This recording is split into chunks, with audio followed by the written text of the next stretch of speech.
Anywhere you go, give it all.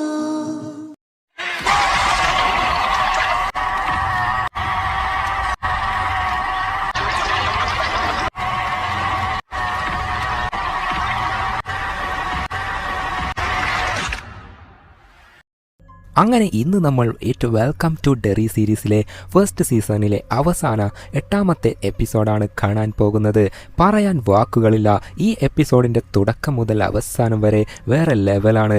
ഇതിനു മുൻപുള്ള episode കാണാത്തവർക്ക് link ഡിസ്ക്രിപ്ഷനിൽ വിതറിയിട്ടുണ്ട്. ഇനി കൂടുതൽ ടൈം കളയാതെ തുടർന്ന് കാണാം. 8ാമത്തെ എപ്പിസോഡിൻ്റെ തുടക്കത്തിൽ ഡെറിയിലെ എല്ലാ ജനങ്ങളും എന്തോ കണ്ട് ഭയന്ന് ഒരുമാതിരി കുറുകുറുവെന്ന് നോക്കുകയാണ്. നോക്കിയാൽ ഒരു പുക പ്രളയം തന്നെ ഡെറിയെ മൂടാനായി വരുന്നത് കാണാം. മിലിറ്ററിയിൽ ഉള്ളവർക്ക് അതിൻ്റെ സിഗ്നൽ പോകുമ്പോൾ എന്താ സംഭവിക്കുന്നത് എന്നറിയാതെ കൗതുകത്തോടെ നോക്കുകയാണ്. അതേപോലെ ആ പുക കാരണം അവിടുത്തെ ചെടികളൊക്കെ വാടാനും തുടങ്ങി. അങ്ങനെ ഡെറിയിൽ ഓരോ ഭാഗത്തായി ഇരുട്ട് നിറഞ്ഞ അവസ്ഥയിലാവാൻ തുടങ്ങി. ആ പുക ഡെറിയിലെ ഒരു ഹൈസ്കൂളിലേക്ക് എത്തിയത് കാണാം. അവിടെ ഒരു കൈ വന്ന് സ്പീക്കർ ഓൺ ചെയ്തപ്പോൾ അതിൽ നിന്നും പ്രിൻസിപ്പാളിൻ്റെ വോയിസ്, കുട്ടികളെ ഇന്ന് എല്ലാവർക്കും ലീവാണ്, അതിനു മുൻപ് ഒരു അസംബ്ലി ഉണ്ട്, എല്ലാവരും സ്റ്റേജിൽ എത്തിച്ചേരുക. അത് കേട്ടതോടെ കുട്ടികൾക്കൊക്കെ ഭയങ്കര സന്തോഷം. ഹായ്, ഇന്ന് സ്കൂളില്ലല്ലോ എന്ന് ഓരോരുത്തരും ആഹ്ലാദിച്ച് അസംബ്ലി നടക്കുന്ന ഇടത്തേക്ക് പോവുകയാണ്. അവിടെ സ്റ്റേജിൽ പ്രിൻസിപ്പൽ വന്നിട്ട്, കുട്ടികളെ ഇന്ന് നിങ്ങൾക്ക് സന്തോഷിക്കാം, കാരണം ഇന്ന് സ്കൂൾ അവധിയാണ്. അതേപോലെ നിങ്ങൾ ഒരു വ്യക്തിയെ ഇപ്പോൾ മീറ്റ് ചെയ്യാൻ പോവുകയാണ് എന്നൊക്കെ പറഞ്ഞുകൊണ്ട് നിൽക്കുമ്പോൾ പെട്ടെന്ന് പ്രിൻസിപ്പാളിൻ്റെ തലമുടി വിക്ക് താഴെ വീഴുകയാണ്. പ്രിൻസിപ്പാൾ ആണെങ്കിൽ എന്തോ ഇളക്കം കൂടിയ പോലെ വ്യത്യസ്തമായി സംസാരിക്കുന്നത് കാണുമ്പോൾ കുട്ടികൾക്ക് തന്നെ ഒരു പേടി തോന്നുകയാണ്. പെട്ടെന്ന് പ്രിൻസിപ്പൽ, നിങ്ങൾ ഇന്ന് കാണാൻ പോകുന്നത് ആരെയാണെന്ന് അറിയോ? ദി ഡാൻസിങ് ക്ലൗൺ പെന്നിവൈസ് എന്ന്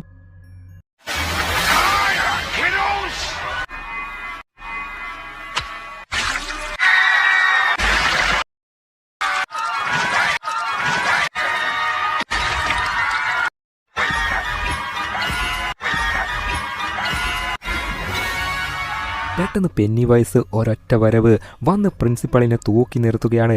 ആക്ച്വലി പ്രിൻസിപ്പളിനെ നേരത്തെ പെന്നിവൈസ് കൊന്നിരുന്നു. പ്രിൻസിപ്പാളിൻ്റെ വോയിസിലാണ് പെന്നിവൈസ് ഇത്രയും നേരം സംസാരിച്ചത്. ഇപ്പോൾ തൂക്കി നിർത്തിയ പ്രിൻസിപ്പാളിൻ്റെ കണ്ണിലേക്ക് 2 വിരൽ കുത്തിക്കയറ്റി തല പറിച്ചെടുത്ത് വലിച്ചെറിയുകയാണ്.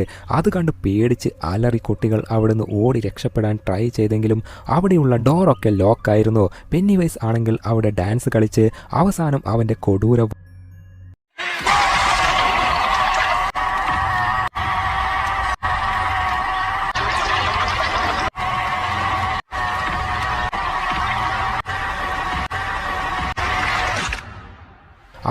അവൻ്റെ കൊടൂര വായ തുറന്നതും അതിലെ പ്രകാശം കുട്ടികളുടെ നേർക്ക് പതിഞ്ഞതും കുട്ടികൾ അവൻ്റെ കൺട്രോളിലായി പറക്കാൻ തുടങ്ങി.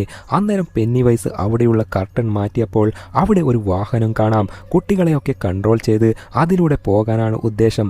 ഇപ്പോൾ മറ്റൊരിടത്ത് ടവറിൽ ലില്ലിയെയും മെർജിയെയും റോണിയെയും കാണാം. അവർ അവിടെ ക്ലീൻ ചെയ്തുകൊണ്ടിരിക്കുമ്പോൾ ആ കാഴ്ച കാണുകയാണ്. നോക്കിയാൽ ഡെറിയിൽ മൊത്തം പുക പടർന്നുകൊണ്ടിരിക്കുന്നു. ഗൈസ്, ഇവിടെ എന്തോ പ്രശ്നമുണ്ട് എന്ന് പറഞ്ഞതും അങ്ങനെ 3 പേരും താഴെ ഇറങ്ങി നോക്കുമ്പോൾ ആ ടവറിന് ചുറ്റിലായി ഒരുപാട് മിസ്സിംഗ് കേസ് പോസ്റ്റർ ഒട്ടിച്ചിട്ടുണ്ട്. അത് കണ്ട് അവർ ഷോക്കായി നോക്കുകയാണ്.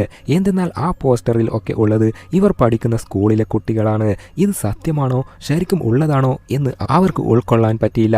കാരണം ഇത്രയും പേരെ എങ്ങനെയാണ് ഒറ്റയടിക്ക് പെന്നിവൈസ് കടത്തിക്കൊണ്ടു പോകുന്നത്? അങ്ങനെ ഒരു സംശയത്തോടെ 3 പേരും നേരെ സ്കൂളിലേക്ക് ലക്ഷ്യമാക്കി പോവുകയാണ്. ഇതേ നേരം പെന്നിവൈസ് ആണെങ്കിൽ ആ വാഹനത്തിൽ മ്യൂസിക്കൊക്കെ വായിച്ച് ഓടിച്ചു കൊണ്ട് പോകുന്നത് കാണാം. അതേപോലെ അവൻ കൺട്രോൾ ചെയ്ത ആ സ്കൂൾ കുട്ടികളൊക്കെ വരിവരിയായി നിന്ന് അവൻ്റെ വാഹനത്തിൻ്റെ പുറകിലൂടെ പറന്നു വന്നുകൊണ്ടിരിക്കുകയാണ്. മറ്റേ വശത്ത് സ്കൂളിൽ എത്തിയ കുട്ടികൾ നോക്കുമ്പോൾ അവിടെ പെന്നിവൈസ് കൊലപ്പെടുത്തിയ പ്രിൻസിപ്പളിൻ്റെ തല മാത്രം കാണുകയാണ്. അതേപോലെ ഒരു പോസ്റ്ററിൽ വില്ലിൻ്റെ മുഖം കാണാം. വില്ലും മിസ്സിംഗ് ആണ് എന്ന് മനസ്സിലാക്കി 3 പേരും ആകെ വിഷമിച്ച് വില്ലിനെ എങ്ങനെയെങ്കിലും രക്ഷിക്കണം എന്ന് പറഞ്ഞ് ചർച്ച ചെയ്യുമ്പോൾ നോക്കിയാൽ ഒരു വശത്ത് രക്തക്കറ നീണ്ടുപോകുന്നു. അതുകൊണ്ട് ആ വഴിയെ പോയി കഴിഞ്ഞാൽ പെന്നിവൈസ് അവരെയൊക്കെ എങ്ങോട്ടാ കൊണ്ടുപോയത് എന്ന് കണ്ടുപിടിക്കാൻ പറ്റും. പിന്നെ ഒന്നും നോക്കിയില്ല, 3 പേരും ആ രക്തക്കറ പോകുന്ന വഴിയിലൂടെ പോകാൻ തുടങ്ങി. എന്നാൽ ഒരേ സൈക്കിളിൽ 3 പേർക്കും ഒരുപാട് ദൂരത്തേക്ക് സഞ്ചരിക്കാൻ പറ്റുന്നില്ല. അതിനാൽ സൈക്കിൾ അവിടെ നിർത്തി എങ്ങനെ പോകും എന്ന് ആലോചിക്കുമ്പോൾ ഡെറിയിലേക്ക് പാല് വിതരണം ചെയ്യുന്ന ഒരാളെ അവിടെ പെന്നിവൈസ് കൊന്നിട്ടിരിക്കുന്നത് കാണുകയാണ്. അവൻ്റെ വാഹനം എടുത്തിട്ട് പോകാം എന്ന് തീരുമാനിച്ച് പോയെങ്കിലും ആക്ച്വലി അവർക്ക് 3 പേർക്കും വാഹനം ഓടിക്കാൻ അറിയില്ല. എന്ത് ചെയ്യും എന്ന് ചോദിക്കുമ്പോൾ മെർജി ആണെങ്കിൽ, ആരാ പറഞ്ഞത്, എനിക്ക് ഏകദേശം അറിയാം എനിക്കറിയാം, എൻ്റെ അച്ഛൻ വാഹനം ഓടിക്കുന്നതൊക്കെ ഞാൻ കണ്ടു പഠിച്ചിട്ടുണ്ട് എന്ന് പറഞ്ഞ് ആ ട്രക്കിൽ കയറി അവരങ്ങനെ യാത്ര തുടരുകയാണ്. മറ്റേ വശത്ത് ഹാൻലോൺ ആണെങ്കിൽ മകനെ വില്ലിനെ കാണുന്നില്ല എന്നറിഞ്ഞ് അന്വേഷിച്ചു കൊണ്ട് നിൽക്കുമ്പോൾ ഒരു ഫോൺ കോൾ. വില്ലായിരിക്കും കോൾ ചെയ്തത് എന്ന് കരുതി അറ്റൻഡ് ചെയ്ത് നോക്കുമ്പോൾ അത് പെന്നിവൈസ് ആണ്. പെന്നിവൈസ് ചിരിക്കുന്ന വോയിസ് ആണ് കേൾക്കുന്നത്. ഹലോ, ആരാ എന്ന് ചോദിക്കുമ്പോൾ, നിന്റെ മകനെ വില്ലിനെ ഞാൻ അൽഫാം ആക്കി കഴിക്കാൻ കൊണ്ടുപോവുക. എനിക്ക് അൽഫാം ഭയങ്കര ഇഷ്ടമാണ്. നിന്റെ മകൻ്റെ ഓരോ ഇറച്ചി എടുത്ത് അൽഫാമാക്കി ഞാൻ കഴിക്കട്ടെ എന്ന് ചിരിച്ചുകൊണ്ട് കൊടൂരമായി പറയുകയാണ്. എന്നാൽ ഹാൻലോൺ വിശ്വസിച്ചില്ലെങ്കിലും പെട്ടെന്ന് വില്ല് കരയുന്ന ശബ്ദം കൂടി കേട്ടതോടെ കാര്യം സീരിയസ് ആണെന്ന് മനസ്സിലാവുകയാണ്. പ്ലീസ് എൻ്റെ മകനെ ഒന്നും ചെയ്യല്ലേ എന്ന് എത്ര കരഞ്ഞ് അലറി പറഞ്ഞെങ്കിലും പെന്നിവൈസ് കണ്ണിൽ ചോരയില്ലാത്തവനെ പോലെ ബക്കബക്കാന്ന് ചിരിക്കുകയാണ്. എന്നിട്ട് ഫോൺ കട്ട് ചെയ്തതും ആകെ ദേഷ്യവും ഭയവും ഒക്കെയായി ഹാൻലോൺ അവിടെ കലിപ്പിൽ ഫോൺ തന്നെ തല്ലി തകർക്കുകയാണ്. മറ്റേ വശത്ത് ഡിക്കിനാണെങ്കിൽ മരിച്ചുപോയ അവൻ്റെ ഫ്രണ്ട്സ് സോംബിയെ പോലെ പ്രേതത്തെ പോലെയൊക്കെയായി വന്ന് അവനെ ശല്യം ചെയ്യുന്ന പോലെയൊക്കെ ഒരു ഇല്യൂഷൻ പോലെ തോന്നുകയാണ്. എല്ലാ പ്രേതങ്ങളും അവനെ ഭയപ്പെടുത്തുന്ന പോലെ വന്നു നിൽക്കുമ്പോൾ എന്താ സംഭവിക്കുന്നത് എന്നറിയാതെ അവനാകെ ഡിപ്രഷൻ അവസ്ഥയിൽ തോക്കെടുത്ത് ആത്മഹത്യ ചെയ്യാൻ ട്രൈ ചെയ്യുകയാണ്. എന്നാൽ കൃത്യം അവിടേക്ക് ഹാൻലോൺ വന്ന് ഡോർ തട്ടാൻ തുടങ്ങി. എന്നാൽ ഡോർ തുറക്കാത്തതിനാൽ അകത്ത് തോക്കിൻ്റെ ലിവർ വലിക്കുന്ന ശബ്ദമൊക്കെ കേൾക്കുമ്പോൾ അവന് അപകടം മനസ്സിലാവുകയും ഡോർ ചവിട്ടി തുറന്ന് അകത്തേക്ക് പോയി നോക്കുമ്പോൾ ഡിക്ക് വായിൽ തോക്കൊക്കെ വെച്ച് ആത്മഹത്യ ചെയ്യാൻ ഭാവത്തിൽ നിന്ന കാഴ്ചയാണ് കാണുന്നത്. ഹാൻലോൺ ആണെങ്കിൽ അവനെ സമാധാനപ്പെടുത്താൻ ട്രൈ ചെയ്യുമ്പോൾ, എടാ എനിക്ക് എന്തൊക്കെയോ സംഭവിക്കുന്നു, കാതിൽ എന്തൊക്കെയോ ശബ്ദങ്ങളൊക്കെ കേൾക്കുക, എനിക്ക് മരിക്കാൻ സമയമായി എന്നൊക്കെ അവൻ എന്തൊക്കെയോ പറയുമ്പോൾ, എടാ വേണ്ട, ഒരു നിമിഷം ശ്രദ്ധിക്ക്, എൻ്റെ മകൻ വില്ല് അപകടത്തിൽപ്പെട്ടിട്ടുണ്ട്, ഇനി നിനക്ക് മരിക്കണമെങ്കിൽ നീ വിഷമിക്കേണ്ട, നിന്നെ ഞാൻ തന്നെ കൊന്നേക്കാം, പക്ഷെ എൻ്റെ മകനെ ഒന്ന് രക്ഷിക്കാൻ വാ എന്നൊക്കെ പറയുമ്പോൾ ഡിക്ക് തൽക്കാലം അവന് ഹെൽപ്പ് ചെയ്യാൻ തീരുമാനിക്കുകയാണ്. ഇതേ നേരം ഡെറിയിൽ മറ്റൊരു വശത്ത് ഒരു വലിയ പുഴയുണ്ട്. ആ പുഴയുടെ മേലെ ആ ഭീമൻ പുക ഒഴുകി പോകുമ്പോൾ ആ പുഴ അവിടെ ഫ്രീസായി നിൽക്കുകയാണ്. ഇതേ നേരം മിലിറ്ററിയിൽ ഡിക്കും ഹാൻലോണും ഒരുമിച്ച് എവിടെയോ പോകുന്നുണ്ട് എന്നൊരു ഇൻഫർമേഷൻ കിട്ടുകയാണ്. അതിനാൽ കമാൻഡർ ആണെങ്കിൽ ഞാൻ പറയുന്ന പോലെ ചെയ്യ് എന്നൊരു നിർദ്ദേശം കൊടുക്കുകയാണ്. മറ്റേ വശത്ത് ഹാൻലോൺ ആണെങ്കിൽ ഡിക്കിനെ കൂട്ടി റോസിന്റെ വീട്ടിലേക്ക് പോവുകയാണ്. കാരണം അവിടെയാണല്ലോ ഹാൻലോണിന്റെ വൈഫ് ഉള്ളത്. അവിടെ എത്തിയപ്പോൾ വില്ലിന്റെ അമ്മ എൻ്റെ മോൻ എവിടെ എന്ന് ചോദിക്കുമ്പോൾ അവനെ പെന്നിവൈസ് കൊണ്ടുപോയി എന്ന് ഹാൻലോൺ പറയുകയാണ്. അത് കേട്ട് അമ്മ ആകെ വിഷമിച്ച് ഭയന്ന്, ഏയ് മനുഷ്യ, എൻ്റെ മകനെ എങ്ങനെയെങ്കിലും രക്ഷിക്ക് എന്ന് പറഞ്ഞ് വെപ്രാളപ്പെടുകയാണ്. നീ ഒന്നും പേടിക്കേണ്ട, നമുക്ക് മകനെ രക്ഷിക്കാൻ പറ്റും, നീ എൻ്റെ കൂടെ വാ, നമുക്ക് പോകാം എന്ന് പറയുമ്പോൾ അവിടേക്ക് റോസ് വന്നിട്ട് പെന്നിവൈസിന്റെ മുൻപിൽ നിങ്ങൾക്ക് അങ്ങനെയൊന്നും പോരാടി ജയിക്കാൻ പറ്റില്ല എന്ന് പറയുമ്പോൾ അതിന് എൻ്റെ മകനെ രക്ഷിക്കാതെ വിട്ടുകൊടുക്കണം എന്നാണോ പറയുന്നത് എന്ന് ഹാൻലോൺ ചോദിക്കുകയാണ്. അന്നേരം ഡിക്ക് വിചാരിച്ചാൽ മകനെ രക്ഷിക്കാൻ പറ്റും, എൻ്റെ പക്കൽ ഒരു ഐഡിയ ഉണ്ട് എന്ന് പറഞ്ഞ് റോസ് ഒരു മാപ്പ് കാണിക്കുകയാണ്. കഴിഞ്ഞ എപ്പിസോഡിൽ ക്രിസ്റ്റൽ എടുത്ത് കത്തിച്ചിരുന്നില്ലേ, ആ ക്രിസ്റ്റൽ ഇപ്പോൾ നശിച്ചത് കൊണ്ടാണ് പെന്നിവൈസ് വീണ്ടും ഉറക്കത്തിൽ നിന്ന് ഉണർന്നു വന്നത്. ഇനി അതിനു പകരമായി ലില്ലിയുടെ കയ്യിൽ ഒരു ക്രിസ്റ്റൽ ഉണ്ടല്ലോ, പുഴയരികിൽ ഒരു മരമുണ്ട്, ആ മരം കടന്ന് പെന്നിവൈസ് പോയാൽ പിന്നെ അവനെ പിടിച്ചു നിർത്താൻ പറ്റില്ല. അവൻ അത് മറികടക്കുന്നതിന് മുൻപേ ലില്ലിയുടെ കയ്യിലുള്ള ക്രിസ്റ്റൽ കൊണ്ടുപോയി ആ മരത്തിന്റെ ചുവട്ടിൽ തറപ്പിച്ച് നിർത്തണം. അങ്ങനെ ചെയ്താൽ സംരക്ഷണ വലയം പൂർത്തിയാകും. അതോടെ പെന്നിവൈസ് വീണ്ടും ഉറങ്ങാനായി പോകും. പിന്നെ 27 വർഷത്തേക്ക് അവന്റെ ശല്യം ഉണ്ടാവില്ല. ഇപ്പോൾ ലില്ലിയുടെ കയ്യിലുള്ള ആ ക്രിസ്റ്റൽ എവിടെയുണ്ടെന്ന് നമ്മൾ കണ്ടെത്തണം. അതിന് ഡിക്ക് വഴി കണ്ടെത്താൻ സാധിക്കും. ഡിക്ക് അതിന് ഹെൽപ്പ് ചെയ്യണം എന്ന് റോസ് പറയുകയാണ്. ഞാൻ എങ്ങനെയാ സഹായിക്കേണ്ടത് എന്ന് ചോദിക്കുമ്പോൾ റോസ് ആണെങ്കിൽ റോസാപ്പൂ ചെടിയുടെ വേര് പൊടിച്ച് അത് കഷായം ഉണ്ടാക്കി ഡിക്കിന് കൊടുക്കുകയാണ്. ഡിക്ക് അത് കുടിച്ചതും അവന് എന്തൊക്കെയോ സംഭവിക്കാൻ തുടങ്ങി. അവന്റെ മനസ്സിലേക്ക് ആ ക്രിസ്റ്റൽ ഇപ്പോൾ എവിടെയാ ഉള്ളത് എന്ന കാര്യം തെളിയാൻ തുടങ്ങി. അതിപ്പോൾ ആ 3 കുട്ടികളുടെ കയ്യിലാണല്ലോ. അവരിപ്പോൾ ആ ട്രക്കിൽ കാട്ടുവഴിയിലൂടെ പോയിക്കൊണ്ടിരിക്കുകയാണ്. റോണി ആണെങ്കിൽ മെർജിയോട് സംസാരിച്ച് വഴക്കിടുമ്പോൾ ലില്ലി ആണെങ്കിൽ ദേ ഒരു കുഴി എന്ന് പറയുമ്പോൾ ആ കുഴി ശ്രദ്ധിക്കാതെ മെർജി വാഹനം ഓടിച്ചതിനാൽ കുഴിയിൽ വീണ് അവസാനം കൺട്രോൾ വിട്ട് ഒരു മരത്തിൽ ഇടിച്ച് വാഹനം അവിടെ നിൽക്കുകയാണ്. അന്നേരം ലില്ലിയുടെ ബാഗിൽ ഉണ്ടായിരുന്ന ക്രിസ്റ്റൽ നിലത്തേക്ക് വീഴുകയാണ്.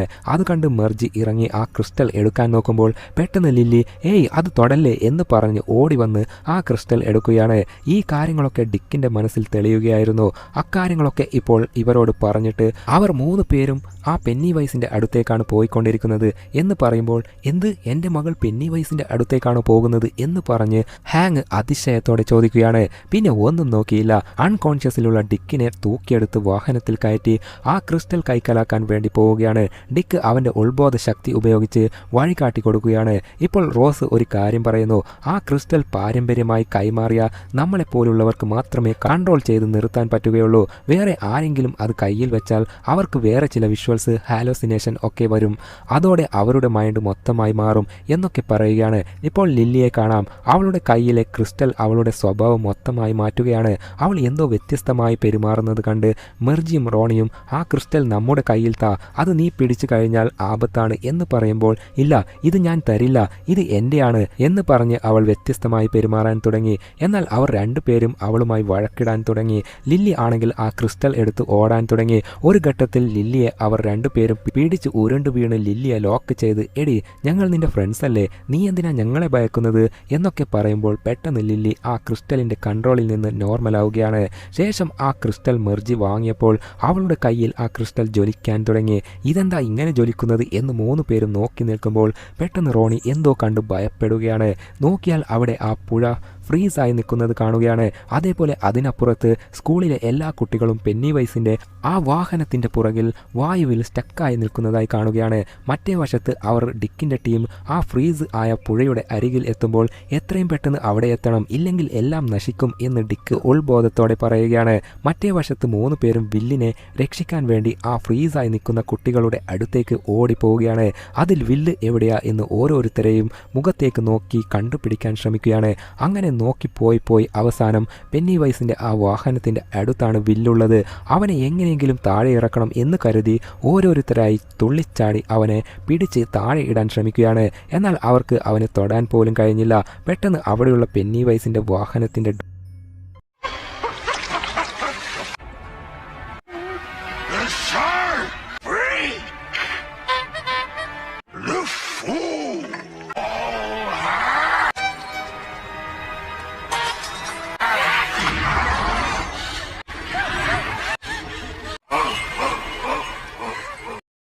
തുറന്ന് അതിൽ നിന്നും പെന്നിവൈസ് വരികയാണ്. എന്നിട്ട് ഓഹോ നിങ്ങളും എത്തിയോ, നിങ്ങളെ 3 പേരെയും ഇവരുടെ കൂട്ടത്തിൽ കാണാത്തതിനാൽ ഞാൻ വിഷമത്തിലായിരുന്നു, ഇപ്പോൾ നിങ്ങളായിട്ട് തന്നെ ഇങ്ങോട്ട് വന്നല്ലോ, I am very very happy എന്നൊക്കെ പറഞ്ഞ് 3 പേരെയും പിടികൂടാനായി വരുമ്പോൾ പെട്ടെന്ന് റോണി ആ ക്രിസ്റ്റൽ അവൻ്റെ നേർക്ക് നീട്ടിപ്പിടിച്ചതും പെന്നിവൈസ് പെട്ടെന്ന് അവിടെ സ്തംഭിച്ച് നിന്ന് മെല്ലെ മെല്ലെ ഡാൻസ് കളിച്ച് പുറകോട്ട് പോവുകയാണ്. എന്നാൽ പെന്നിവൈസ് അവരെ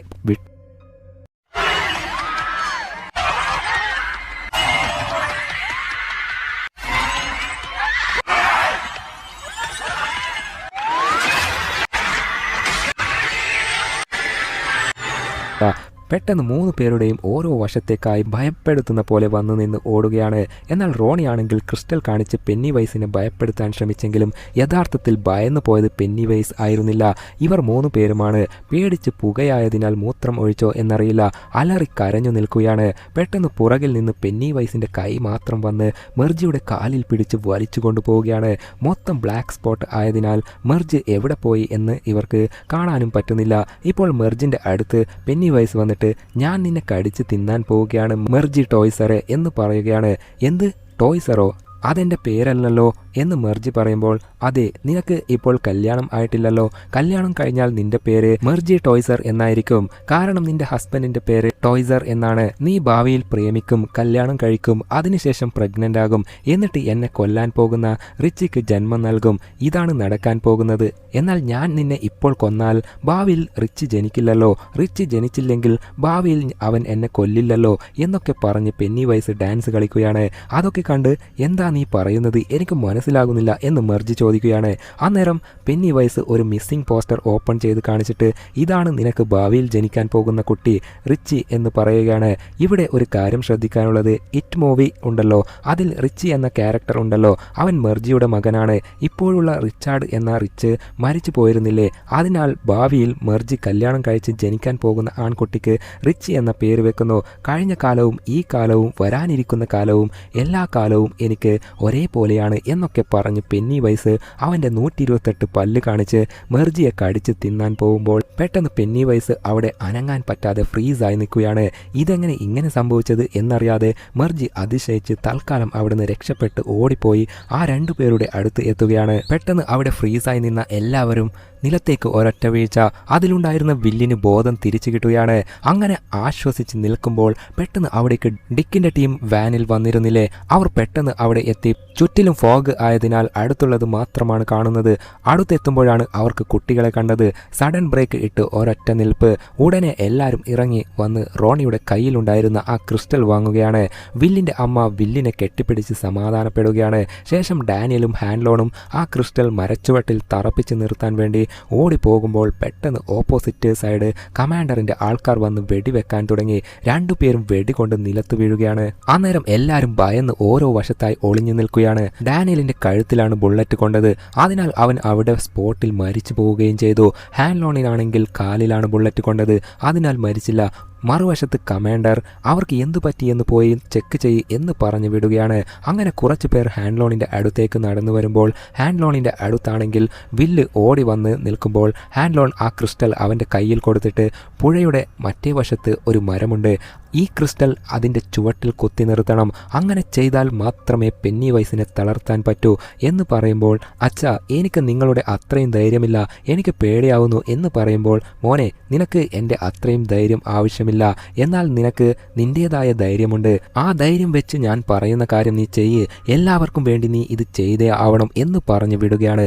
അങ്ങനെ വില്ല് അവൻ്റെ ഫ്രണ്ട്സിനെ എല്ലാവരെയും കൂട്ടി അവിടെ വന്ന മിലിറ്ററി കമാൻഡർ കാണാതെ ഒരു വശത്ത് കൂടി ആ പഴയ മരത്തിൻ്റെ അടുത്തേക്ക് ക്രിസ്റ്റൽ കുത്തിവെക്കാനായി ഓടിപ്പോവുകയാണ്. കമാൻഡർ ആണെങ്കിൽ ബൈനാക്കുലർ വെച്ച് നോക്കുമ്പോൾ ദൂരെ പെന്നി വൈസ് ഫ്രീസായി നിൽക്കുന്ന പോലെ കാണുകയാണ്. പെന്നി വൈസിൻ്റെ മനസ്സിൽ നടക്കുന്നത് എന്താ എന്ന് ഇപ്പോൾ കാണാം. പണ്ട് കാട്ടിൽ വെച്ച് ക്രഷിൻ്റെ അച്ഛൻ്റെ ശരീരത്തിലേക്കാണല്ലോ പെന്നി വൈസിൻ്റെ കൊടൂര ആത്മാവ് കയറിയത്. അതിനുശേഷം ഉണ്ടായ കാര്യങ്ങളൊക്കെ പെന്നി വൈസിൻ്റെ മനസ്സിലേക്ക് വരികയാണ്. അവിടെ സർക്കസ് ടീമിൽ ഒരുത്തൻ പെന്നി വൈസിനോട് നീ എന്തിനാണ് കാട്ടിലേക്ക് പോയത്, നിന്നെ കണ്ടുപിടിച്ച് കൂട്ടിയിട്ട് വരാൻ എത്ര സമയം എടുത്തു എന്നറിയോ എന്നൊക്കെ പറയുമ്പോൾ പെന്നി വൈസ് ആണെങ്കിൽ പെട്ടെന്ന് അയാളുടെ കഴുത്തിൽ പിടിച്ച് എടാ ഞാൻ ആരാണെന്ന് അറിയോ, ഞാൻ ഈ ലോകത്തെ തന്നെ തിന്നാൻ വന്നവനാണ്, എൻ്റെ മുമ്പിൽ അധികാരത്തോടെ സംസാരിക്കുന്നു എന്ന് പറയുമ്പോൾ പെട്ടെന്ന് അവൻ പെന്നി വൈസിൻ്റെ മോന്തക്കെട്ട് ഒരൊറ്റ അടി, എടാ ഞാനാണ് ഇവിടുത്തെ മാനേജർ, നീ എൻ്റെ കീഴിൽ പണിയെടുക്കുന്ന വെറും ജോക്കറാണ് എന്നൊക്കെ പറയുകയാണ്. ഇതൊക്കെ പെന്നി വൈസിൻ്റെ മൈൻഡിൽ ഒരു ഇല്യൂഷൻ പോലെ നടക്കുമ്പോൾ മറ്റേ വശത്ത് ഹാൻലോണിൻ്റെ അടുത്ത് സോൾജേഴ്സ് എല്ലാം ചെന്ന് കുട്ടികളൊക്കെ എവിടെ എന്ന് വിരട്ടി ചോദിക്കുകയാണ്. കമാൻഡർ ആണെങ്കിൽ മെല്ലെ മെല്ലെ പെന്നി വൈസുള്ള ആ ഭാഗത്തേക്ക് പോയിട്ട് നിന്നെക്കുറിച്ച് ഞാൻ കുറേ കേട്ടിട്ടുണ്ട്, എന്നാൽ ആദ്യമായിട്ടാണ് നേരിട്ട് കാണുന്നേ, നിനക്ക് എന്തോ പ്രശ്നമുണ്ട് അല്ലേ, എന്ത് പ്രശ്നമാണെങ്കിലും അത് ഞാൻ ശരിയാക്കി തരാം, നീ ഇപ്പോൾ ചെയ്യാൻ തീരുമാനിച്ച കാര്യം ചെയ്യ് എന്നൊക്കെ പറയുകയാണ്. മറ്റേ വശത്ത് ആ ക്രിസ്റ്റൽ അത് വില്ലിനെ കൺട്രോൾ ചെയ്യാൻ തുടങ്ങി. ആ മരത്തിൻ്റെ അടുത്തേക്ക് അവനെ പോകാനേ സമ്മതിക്കുന്നില്ല. അന്നേരം ഫ്രണ്ട്സ് അവന് സപ്പോർട്ട് ചെയ്തു നിന്നിട്ട് 4 പേരും കൂടി മെല്ലെ മെല്ലെ ക്രിസ്റ്റലിനെ മരച്ചുവട്ടിലേക്ക് തറപ്പിച്ച് നിർത്താനായി പോവുകയാണ്. ഇപ്പോൾ പെന്നി വൈസിൻ്റെ മനസ്സിൽ അവനെ സർക്കസ് കൂടാരത്തിൽ മുതലാളി കുറ്റപ്പെടുത്തുന്നുണ്ടായിരുന്നതല്ലേ. പെട്ടെന്ന് മുതലാളി പെന്നി വൈസിനെ ഉപദ്രവിക്കുമ്പോൾ അവൻ്റെ കൈ ബ്ലാക്ക് നിറത്തിലായി കാണുകയാണ്. അന്നേരമാണ് പെന്നി വൈസിന് കാര്യങ്ങൾ മനസ്സിലാകുന്നത്. ഓ നീയാണോ ഈ ട്രിക്ക് കാണിക്കുന്നത് മൈ ഡിയർ ഡിക്ക് എന്ന് പറയുകയാണ്. അതായത് ഒരു സീനിൽ ഹാൻലോണ് ഡിക്കിനോട് നിനക്ക് മറ്റുള്ളവരുടെ മനസ്സിലേക്ക് കടന്നു ചെല്ലാൻ പറ്റുമല്ലോ, അതുകൊണ്ട് നീ ഇപ്പോൾ പെന്നി വൈസിൻ്റെ മനസ്സിലേക്ക് കടന്നു ചെല്ല് എന്ന് പറഞ്ഞിരുന്നു. അങ്ങനെ ഡിക്കാണ് പെന്നി വൈസിൻ്റെ മനസ്സിലേക്ക് കയറി കൺട്രോൾ ചെയ്തത്. അതും പെന്നി വൈസ് നേരത്തെ മർജിയെ കടിച്ചു തിന്നാൻ വരുമ്പോൾ ആ കൃത്യസമയത്ത് തന്നെ ഡിക്ക് പെന്നി വൈസിൻ്റെ മൈൻഡ് കൺട്രോൾ ചെയ്തത് കൊണ്ടാണ് പെന്നി വൈസ് അവിടെ ഫ്രീസായി നിന്നത്. അങ്ങനെ ഇപ്പോൾ പെന്നി വൈസിന് അത് ഡിക്കിൻ്റെ മായാജാലം ആണെന്ന് മനസ്സിലാക്കി ആ മുഖമുടി വലിച്ചു കീറി ഡിക്കിനെ ഒരൊറ്റ ചവിട്ട്. അവൻ തെറിച്ചു വീഴുമ്പോൾ ഇപ്പോൾ വാനിൽ കിടന്നിട്ടുള്ള ഡിക്ക് നിലത്തേക്ക് വീഴുകയാണ്. അതേപോലെ ഫ്രീസായി നിന്നിരുന്ന പെന്നി വൈസ് പെട്ടെന്ന് നോർമൽ ആവുകയാണ്. അത് കണ്ട് പെട്ടെന്ന് കമാൻഡർ ഞെട്ടി, ഓ നിനക്കൊന്നും സംഭവിച്ചില്ലല്ലോ, നിനക്ക് ഞാൻ ഒരു അവസരം തരാം, പോയി ജനങ്ങളെ ദ്രോഹിക്ക് എന്ന് പെന്നി വൈസിനോട് പറയുകയാണ്. അന്നേരം പെന്നി വൈസ് കിളിപോയ പോലെ കമാൻഡറിനെ അടിമുടി നോക്കിയിട്ട് ഇതെന്താ മനുഷ്യൻ എന്നെ സപ്പോർട്ട് ചെയ്യുന്നത്, എനിക്ക് പിരാന്തായതാണോ അതോ മനുഷ്യന്മാർക്ക് പിരാന്തായതാണോ എന്നൊക്കെ ചിന്തിച്ച് പോകാൻ നോക്കുമ്പോൾ പെട്ടെന്ന് തിരിഞ്ഞു നിന്ന് നിന്റെ മണം എനിക്ക് അറിയാം, നീ ആരാണെന്ന് എനിക്ക് ഇപ്പോൾ മനസ്സിലായി എന്ന് പറഞ്ഞ് പെട്ടെന്ന് ഒരു മോൺസ്റ്ററിൻ്റെ രൂപത്തിലേക്ക് മാറുകയാണ്. അതായത് കമാൻഡർ ചെറുതായിരുന്നപ്പോൾ കാട്ടിലേക്ക് റോസിന്റെ കൂടെ പോയിരുന്നില്ലേ, അന്നേരം ഒരു മോൺസ്റ്റർ ഓടിച്ചിരുന്നില്ലേ, സ്കെൽട്ടൻ മാന്റെ രൂപത്തിൽ ഓടിച്ചത് പെന്നി വൈസ് തന്നെയാണ്. അന്ന് കമാൻഡർ ചെറിയ കുട്ടിയായിരുന്നു. അന്നത്തെ ആ ഓർമ്മ പെന്നി വൈസിന് ഇപ്പോഴും ഉണ്ട്. അത് മണത്ത് പെന്നി വൈസ് കണ്ടുപിടിച്ചിരിക്കുന്നു. അങ്ങനെ അന്ന് രക്ഷപ്പെട്ട കമാൻഡർ ഫ്രാൻസിസിനെ ഇപ്പോൾ പെന്നി വൈസ് ഒന്നും നോക്കാതെ ഒരൊറ്റ കടിച്ചു കൊല്ലുകയും ചെയ്തു. അതിനുശേഷം പെന്നി വൈസ് ഡാൻസ് കളിച്ചുകൊണ്ട് ഹാൻലോണിന്റെ ആൾക്കാരുള്ള ആ സ്ഥലത്തേക്ക് പോയിട്ട് അവരെ ഒന്നും ചെയ്യാതെ ക്രോസ് ക്രോസ് ചെയ്തു പോയിട്ട് അവിടെയുള്ള ക്രിസ്റ്റൽ പിടിച്ചു പോകുന്ന കുട്ടികളെ ആക്രമിക്കാൻ പോകുമ്പോൾ ഹാൻഡ്ലോണും ഡിക്കും ആണെങ്കിൽ അവിടെയുള്ള സോൾജേഴ്സിനെ അടിച്ച് പെരുമാറി സോൾജേഴ്സിൻ്റെ കയ്യിലുള്ള തോക്ക് പിടിച്ചു വാങ്ങി നിൽക്കുകയാണ്. മറ്റേ വശത്ത് പെന്നിവൈസ് നിങ്ങളെക്കൊണ്ട് അതിന് കഴിയില്ല എന്ന് പറഞ്ഞ് പാട്ടും പാടി ഡാൻസ് കളിച്ചുകൊണ്ട് കുട്ടികളുടെ അടുത്തേക്ക് പോവുകയാണ്. കുട്ടികൾ ആ ക്രിസ്റ്റൽ കുത്താനായി പോകുമ്പോൾ പെട്ടെന്ന് ഹാൻഡ്ലോൺ തോക്കെടുത്ത് പെന്നിവൈസിൻ്റെ തലക്ക് ഒരൊറ്റ പൊട്ടിക്കൽ. തല ചിതറി പെന്നിവൈസ് അവിടെ താഴെ വീഴുകയാണ്. അതിൻ്റെ കഥ കഴിഞ്ഞോ എന്ന് നോക്കുമ്പോൾ പെട്ടെന്ന് ആ ഒരു തല സ്പ്രിങ് പോലെ ഒരു തല വന്ന് ചിരിച്ചു നിൽക്കുകയാണ്. എന്നാൽ ഹാൻഡ്ലോൺ അതിനെയും വെടിവെച്ച് തകർക്കുകയാണ്. അങ്ങനെ വെടിവെച്ച് കൊണ്ടുപോകുമ്പോൾ പെട്ടെന്ന് ഹാൻഡ്ലോൺ സ്ലിപ്പായി താഴെ വീഴുകയാണ്. പെന്നിവൈസ് ആണെങ്കിൽ നേരെ കുട്ടികളുടെ നേർക്ക് തിരിഞ്ഞ് അതിൻ്റെ തല വളർത്തിക്കൊണ്ട് നിൽക്കുകയാണ്. മറ്റേ വശത്ത് ഹാൻഡ്ലോൺ ആണെങ്കിൽ വീണ്ടും വെടിവെക്കാൻ നോക്കുമ്പോൾ പറഞ്ഞിട്ട് കാര്യമില്ല, ആ തോക്കിൽ ബുള്ളറ്റില്ല. പെട്ടെന്ന് പെന്നിവൈസ് അവൻ്റെ വായ തുറന്നതും അതിൻ്റെ വെളിച്ചം ഹാൻഡ്ലോണിൻ്റെ കണ്ണിലേക്ക് പതിഞ്ഞതും ഹാൻഡ്ലോൺ അവിടെ അൺകോൺഷ്യസ് ആയി കിടക്കുകയാണ്. കുട്ടികളാണെങ്കിൽ ആ മരത്തിൻ്റെ അടുത്ത് വരെ എത്തിയിരിക്കുന്നു. എന്നാൽ ആ ക്രിസ്റ്റൽ ആണെങ്കിൽ കൺട്രോൾ ചെയ്ത് അവരെ അങ്ങോട്ടേക്ക് അടുപ്പിക്കാതെ നിൽക്കുകയാണ്. പെന്നിവൈസ് ഞരങ്ങി കുട്ടികളെ ആക്രമിക്കാനായി പോവുകയാണ്. കുട്ടികൾക്കാണെങ്കിൽ മുന്നോട്ട് പോകാനും പറ്റുന്നില്ല. ക്രിസ്റ്റൽ അവരെ തടഞ്ഞു നിർത്തുകയാണ്. തീർന്ന് പെന്നിവൈസ് അവരെ കൊല്ലും എന്ന് എല്ലാവരും അലറി കരഞ്ഞ് ഭയന്ന് നിൽക്കുമ്പോൾ പെട്ടെന്ന് ഡിക്കിൻ്റെ കണ്ണിൽ ഒരു പ്രേതാത്മാവിനെ കാണുകയാണ്. ആരാണെന്ന് നോക്കിയാൽ അത് റിച്ചാർഡായിരുന്നു. തലൈവിയുടെ ആത്മാവാണ് റിച്ചാർഡിൻ്റെ ആത്മാവിനെ കൊണ്ടുവന്നത്. പിന്നെ ഒന്നും നോക്കിയില്ല, റിച്ചാർഡിൻ്റെ ആത്മാവ് നേരെ ക്രിസ്റ്റൽ കൊണ്ടുപോകാൻ ശ്രമിച്ചു കൊണ്ടിരിക്കുന്ന അവൻ്റെ ഫ്രണ്ട്സിൻ്റെ അടുത്തേക്ക് ഓടിപ്പോവുകയാണ്. അന്നേരം അവന് പെന്നിവൈസിനെ കാണുമ്പോൾ നടുവിരൽ നമസ്കാരം നൽകി ഓടിപ്പോയി അവൻ്റെ ഫ്രണ്ട്സിൻ്റെ അടുത്ത് ചെന്ന് നിൽക്കുമ്പോൾ അവിടെ റിച്ചാർഡിൻ്റെ ആത്മാവ് ഉള്ളതായി ആ 4 പേർക്കും അനുഭവപ്പെടുകയാണ്. അങ്ങനെ റിച്ചാർഡും ആ ക്രിസ്റ്റലിൽ പിടിച്ച് അവിടെ കുത്താനായി ശ്രമിക്കുമ്പോൾ ആ ക്രിസ്റ്റൽ മെല്ലെ മെല്ലെ നിലത്തേക്ക് നീങ്ങുകയാണ്. അന്നേരം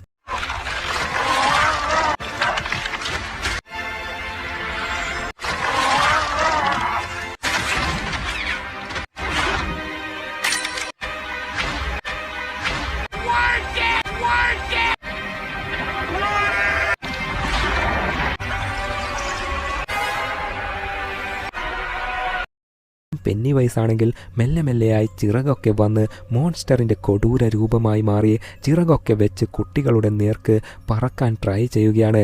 റോസ് ആണെങ്കിൽ പെന്നിവൈസിനെ വെടിയൊക്കെ വെക്കുന്നുണ്ടെങ്കിലും അതിനൊന്നും സംഭവിച്ചില്ല.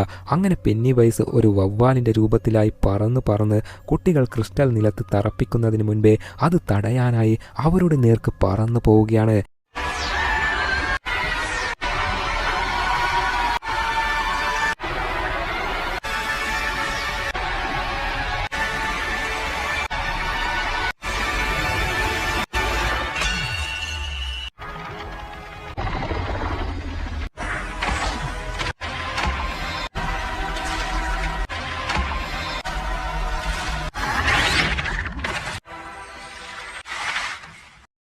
കുട്ടികളാണെങ്കിൽ ക്രിസ്റ്റൽ നിലത്തേക്ക് കുത്താനായി ശ്രമിച്ചു കൊണ്ടിരിക്കുകയാണ്. എന്നാൽ പെന്നിവൈസ് പറന്ന് വന്ന് അവരെ പിടിച്ച് നശിപ്പിക്കാൻ നോക്കുമ്പോൾ തീർന്ന് കുട്ടികളുടെ കഥ ഇപ്പോൾ തീരും എന്നായപ്പോൾ ആ ഒരു അവസാന നിമിഷത്തിൽ പെന്നിവൈസ് അവരെ പിടിക്കാൻ ഒരു നിമിഷം ബാക്കി നിൽക്കെ കുട്ടികൾ ആ ക്രിസ്റ്റൽ നിലത്തേക്ക് ഒരൊറ്റ കുത്ത്. അന്നേരം ഒരു ശക്തിയേറിയ വെളിച്ചം, ആ ഒരു പ്രകാശത്തിൻ്റെ എനർജി പെന്നിവൈസിനെ വലിച്ചെറിയുകയാണ്. അന്നേരം ആ ഒരു സ്ഥലത്ത് കാട്ടിൽ ഓരോ ഭാഗത്തായി ഓരോ ക്രിസ്റ്റൽ കുഴിച്ചു മൂടിയിട്ടുണ്ടല്ലോ, അതൊക്കെ ജ്വലിക്കാൻ തുടങ്ങി. ആ എല്ലാ ക്രിസ്റ്റലിൽ നിന്നും ശക്തിയേറിയ എനർജി വന്ന് എല്ലാ എനർജിയും കൂടിച്ചേർന്ന് പെന്നിവൈസിൻ്റെ നേർക്ക് വീണ് പെന്നിവൈസിനെ തലങ്ങും വിലങ്ങും വലിച്ചെറിയുകയാണ്. പെന്നിവൈസ് കൊടൂരമായ വേദന അനുഭവിച്ച് പല രൂപത്തിലായി അവൻ്റെ ഓരോ പല വേഷത്തിലായി മാറി മൊത്തമായി ഉരുകി ചിന്നിച്ചിതറി ഒടുവിൽ അവൻ്റെ യഥാർത്ഥ രൂപമായ ചെറിയ ഒരു വെളിച്ചം മാത്രമായി അപ്രത്യക്ഷമായി പോവുകയും ചെയ്തു. അങ്ങനെ അതിനുശേഷം കുട്ടികൾ എൻ്റെ ഷോൾഡറിൽ ആരോ കൈവച്ച പോലെ എനിക്ക് ഫീൽ ചെയ്തു, നിനക്ക് അങ്ങനെ ഫീൽ ചെയ്തോ എന്ന് ചോദിക്കുമ്പോൾ അതെ, എനിക്കും അങ്ങനെ ഒരു ഫീൽ ഉണ്ടായി, അത് വേറെ ആരുമല്ല നമ്മുടെ റിച്ചാർഡ് തന്നെയാണ് എന്ന് മർജി പറയുമ്പോൾ എല്ലാവരും സഹതാപത്തോടെ നോക്കുകയാണ്. മറ്റേ വശത്ത് റോസ് ആണെങ്കിൽ ഡാനിയൽ മരിച്ചു പോയത് കണ്ട് വിഷമിച്ച് കരയുകയാണ്. ക്രിസ്റ്റൽ ആ മരച്ചുവട്ടിൽ തിളങ്ങി സെറ്റായി നിൽക്കുകയാണ്. അങ്ങനെ അതിനുശേഷം പിന്നീട് കാണുന്നത് റിച്ചാർഡിൻ്റെ മരണാനന്തര ചടങ്ങ് നടക്കുന്ന കാഴ്ചയാണ്. എല്ലാവരും റിച്ചാർഡിനെ ഓർത്ത് സങ്കടപ്പെട്ട് കരയുകയാണ്. എന്നാൽ റിച്ചാർഡിൻ്റെ ആത്മാവ് അവിടെ തന്നെ എല്ലാവരുടെയും അടുത്ത് ഇരിക്കുന്നതായി ഡിക്കിന് കാണാൻ പറ്റുന്നുണ്ട്. അങ്ങനെ ഡിക്ക് നേരെ റിച്ചാർഡിൻ്റെ അച്ഛൻ്റെയും അമ്മയുടെയും അടുത്ത് പോയിട്ട് നിങ്ങളുടെ ഷോൾഡറിൽ ആരെങ്കിലും കൈവച്ചതായിട്ട് ഫീൽ ചെയ്തോ? അത് മറ്റാരുമല്ല, നിങ്ങളുടെ മകൻ നിങ്ങളുടെ അടുത്ത് തന്നെയുണ്ട് എന്ന് ഡിക്ക് പറയുകയാണ്. അങ്ങനെ അതിനുശേഷം ലില്ലി ആണെങ്കിൽ അവളുടെ അച്ഛൻ്റെ കല്ലറയ്ക്ക് അടുത്ത് പോയിട്ട് അവിടെ മുട്ടുകുത്തിയിരുന്ന് അച്ഛനോട് സംസാരിക്കുകയാണ്. അങ്ങനെ അതിനുശേഷം മെർജിയും ലില്ലിയും അവർ എപ്പോഴും മീറ്റ് ചെയ്യാറുള്ള ടവറിൽ പോയി കൂൾ ഡ്രിങ്ക്സ് കുടിക്കുകയാണ്. അന്നേരം ഒരു കാര്യം ചർച്ച ചെയ്യുന്നത് പെന്നിവൈസ് മെർജിയോട് ഒരു കാര്യം പറഞ്ഞിരുന്നില്ലേ, മെർജിക്ക് ഒരു കുട്ടിയുണ്ടാവും, അവന് റിച്ചി എന്ന പേര് വെക്കും എന്നും ആ പയ്യൻ ഭാവിയിൽ പെന്നിവൈസിനെ കൊല്ലാൻ ശ്രമിച്ചു എന്നൊക്കെ. ആ കാര്യങ്ങളൊക്കെ ലില്ലിയോട് പറഞ്ഞിട്ട് പെന്നിവൈസിന് എല്ലാ കാലഘട്ടത്തിലേക്കും പോകാൻ പറ്റും. ഒരു പക്ഷേ അവൻ പാസ്റ്റിലേക്ക് പോയിട്ട് എന്നെ ജനിക്കാൻ സമ്മതിക്കാതെ നിന്നാൽ എന്ത് ചെയ്യും എന്ന് ചോദിക്കുമ്പോൾ ലില്ലി പറയുന്നു, അത് ആ കാലഘട്ടത്തിലുള്ള ആൾക്കാർ നോക്കിക്കോളും, നമ്മുടെ കാലഘട്ടത്തിൽ നമ്മളാണ് അതിനെ നേരിടേണ്ടത് എന്ന് പറയുകയാണ്. അങ്ങനെ ആ ഒരു പ്രശ്നം കഴിഞ്ഞതോടെ എല്ലാവരും അവരവരുടെ കാര്യങ്ങൾ നോക്കി പോകാൻ തുടങ്ങി. ഡിക്ക് ഹാൻഡ്ലോണിനെ കെട്ടിപ്പിടിച്ച് ഞാൻ ഇവിടുന്ന് പോവുക എന്ന് പറഞ്ഞിട്ട് പോവുകയാണ്. റോസ് ആണെങ്കിൽ ഹാൻഡ്ലോണിനോട് ഇനി 27 വർഷത്തേക്ക് ഒരു പ്രശ്നവും ഉണ്ടാവില്ല, അത് കഴിഞ്ഞ് പെന്നിവൈസ് വീണ്ടും തിരിച്ചു വരും, നിങ്ങൾക്ക് പെന്നിവൈസിനെ ഒതുക്കാനുള്ള കാര്യങ്ങളൊക്കെ ഇപ്പോൾ മനസ്സിലായില്ലേ, അതിനാൽ ഇവിടെ ഞങ്ങളുടെ കൂടെ തന്നെ നിന്ന് ഞങ്ങളെ സഹായിച്ചൂടെ എന്ന് ചോദിക്കുമ്പോൾ എനിക്ക് എൻ്റെ ഫാമിലിയുടെ സംരക്ഷണം ആണ് മുഖ്യം എന്ന് പറഞ്ഞ് അവിടുന്ന് പോവാൻ റെഡിയാവുകയാണ്. ഇപ്പോൾ അവിടെ മറ്റൊരു വശത്ത് റോണിയും വില്ലും യാത്ര പറയാൻ വേണ്ടി ഇരുന്ന് പരസ്പരം സംസാരിക്കുകയാണ്. അതിനൊടുവിൽ റോണി വില്ലിനെ കിസ് ചെയ്തിട്ട് അവിടുന്ന് അച്ഛൻ്റെ കൂടെ വില്ല് ഈ നാട് വിട്ടു പോവാൻ കാറിൽ കയറി ഇരിക്കുകയാണ്. എന്നാൽ വില്ലിൻ്റെ അമ്മയ്ക്ക് ഈ ഡെറി വിട്ടു പോകാൻ മനസ്സില്ല, നമ്മൾ ഇവിടെ തന്നെ നിന്നാൽ പോരെ, ആ പെന്നിവൈസിനെ വീണ്ടും വരാൻ സമ്മതിക്കാതെ നമുക്ക് തടുത്തു നിർത്താൻ പറ്റും എന്നൊക്കെ പറയുമ്പോൾ അവൾ അത് പറയുന്ന കേട്ടപ്പോൾ ഇപ്പോഴാണ് ഹാൻഡ്ലോണിനും അങ്ങനെ ചെയ്യാം എന്ന് തോന്നുന്നത്. എടാ മോനെ വില്ലേ, നമുക്ക് ഇവിടെ തന്നെ കൂടിയാലോ? അത് കേട്ട് വില്ല് ആണെങ്കിൽ മനസ്സിൽ ലെഡ് പൊട്ടി. നേരത്തെ റോണി ആയിട്ടുള്ള ഫസ്റ്റ് കിസ് നടന്നു, ഇനി അവളുമായിട്ട് സെറ്റാവാം എന്ന് മനസ്സിൽ പറഞ്ഞ് ശരിയച്ചാ നമുക്ക് ഇവിടെ തന്നെ താമസിക്കാം എന്ന് പറയുകയാണ്. എന്നിട്ട് അവൻ കാറിൽ നിന്ന് സന്തോഷത്തോടെ ഇറങ്ങിപ്പോവുകയാണ്. എന്നാൽ മറ്റേ വശത്ത് റോണി ആണെങ്കിൽ ലോലിപോപ്പും ചപ്പിക്കൊണ്ട് അവളുടെ അച്ഛൻ്റെ കൂടെ ഡെറി വിട്ട് പോവുകയാണ്. വില്ലിൻ്റെ മനസ്സിലെ ലഡു അലിഞ്ഞുപോയി. കുറച്ചു ദിവസങ്ങൾക്ക് ശേഷം ക്രഷിനെ കാണാം. അവൾ മെൻ്റൽ ഹോസ്പിറ്റലിലാണുള്ളത്. അവളെ കെട്ടിയിരുത്തി ട്രീറ്റ്മെൻറ്റ് കൊടുക്കുകയാണ്. സീൻ അവിടെ കട്ട് ചെയ്താൽ അങ്ങനെ 26 വർഷത്തിനു ശേഷം ഒരു വയസ്സായ സ്ത്രീയെ കാണാം. ഇത് ആരാണെന്ന് നോക്കിയാൽ നമ്മുടെ ക്രഷ് തന്നെയാണ്. വളരെ വളരെ വയസ്സായ അവസ്ഥയിലാണ്. പെയിന്റിംഗ് ചെയ്തുകൊണ്ടിരിക്കുമ്പോൾ അവിടെ അടുത്തുള്ള റൂമിൽ നിന്നും ആരൊക്കെയോ കരയുന്ന ശബ്ദം കേൾക്കുന്നു. ഇറ്റ് മൂവിയിൽ ബെവർലി എന്ന് പറഞ്ഞ് ഒരു ക്യാരക്ടർ ഉണ്ടല്ലോ, അവളുടെ അമ്മ അവിടെ തൂങ്ങി മരിച്ചതായി കാണുന്നു. ബെവർലി അവിടെ കരഞ്ഞ് ഇരിക്കുന്നതായി കാണാം. അന്നേരം ക്രഷ് അവിടെ ചെന്ന് ബെവർലിയെ വിളിച്ച് മോളെ നീ കരയാൻ പാടില്ല, നീ ഇപ്പോൾ ഡെറിയിലാണ് ഉള്ളത്, ഡെറിയിൽ ഉള്ളവർക്ക് മരണമില്ല, അവർ മരിച്ചാൽ വീണ്ടും തിരിച്ചു വരും, ഇനി ഒരേ ഒരു വർഷം മാത്രമേ ബാക്കിയുള്ളൂ, പെന്നിവൈസ് തിരിച്ചു വരും എന്ന് ഇൻഡയറക്റ്റ് ആയിട്ട് പറയുകയാണ്. അത് കേട്ട് ബെവർലി ഷോക്കായി നോക്കുന്നിടത്ത് വെച്ച് it welcome to Derry first season അവസാനിക്കുന്നു. ഇറ്റ് എന്ന മൂവിയുടെ പ്രീക്വലാണ് ഈ സീരീസ്. നിങ്ങൾക്ക് ഈ സീരീസ് ഇഷ്ടപ്പെട്ടോ? എങ്ങനെയുണ്ടായിരുന്നു? കമൻറ്റ് ചെയ്യാൻ മറക്കല്ലേ. എന്ത് പറയണം എന്ന് വാക്കുകൾ കിട്ടുന്നില്ലെങ്കിൽ കുറച്ച് പെന്നിവൈസിൻ്റെ റെഡ് ബലൂണെങ്കിലും കമൻറ്റ് ചെയ്യൂ, എല്ലാം ഞാൻ മനസ്സിലാക്കിക്കോളാം. Bye bye.